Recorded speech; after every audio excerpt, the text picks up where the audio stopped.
Hey everyone. Today I want to share a longer reflection than what I usually do. There is a line in the Gospel of John that stays with me because of how honest it is. It's a story when Jesus meets a man at the pool of Bethesda and asks the man, "Do you want to be made well?"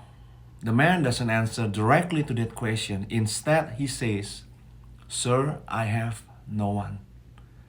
No one to help him into the water, no one to stand beside him, no one even to notice him when the moment comes. John tells us that this man had been there for 38 years. 38 years of waiting. 38 years of watching others step ahead of him. And 38 years of hope rising and falling again and again. And by the time Jesus arrives, his deepest wound no longer seems to be his physical condition. It is more on his loneliness, his isolation, his desperation, his sense of being left behind.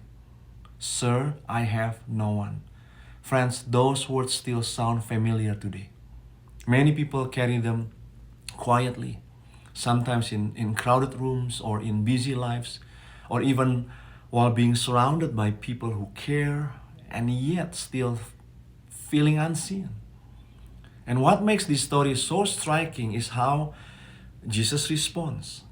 Jesus doesn't correct the man. He doesn't argue with him or his experience.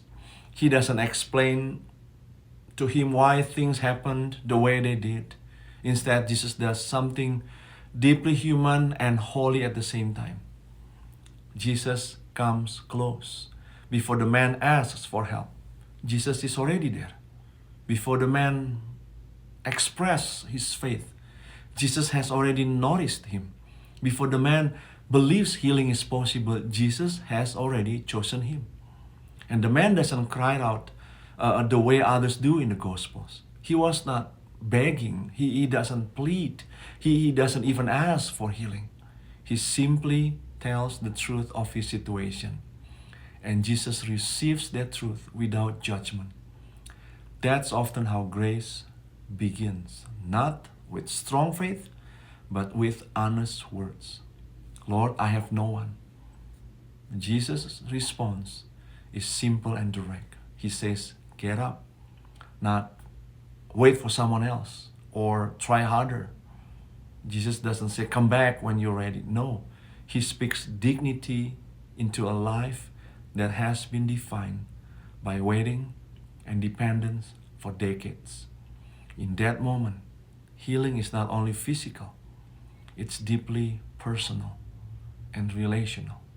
The man who believed he had no one discovers that he is seen, addressed, and chosen.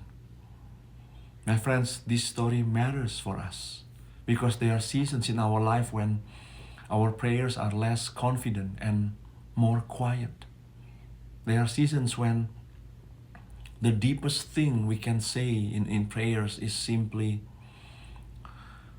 "Lord, I have no one."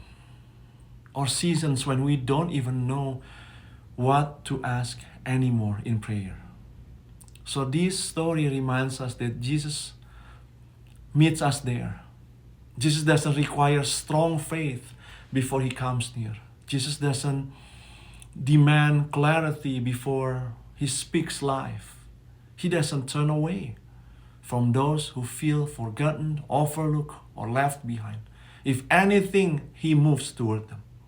So if the words "I have no one" have ever lived in your heart, hear this gently. Friends, you are not invisible to Jesus. You are not overlooked. You are not alone. Even if circumstances do not change immediately, something deeper remains true.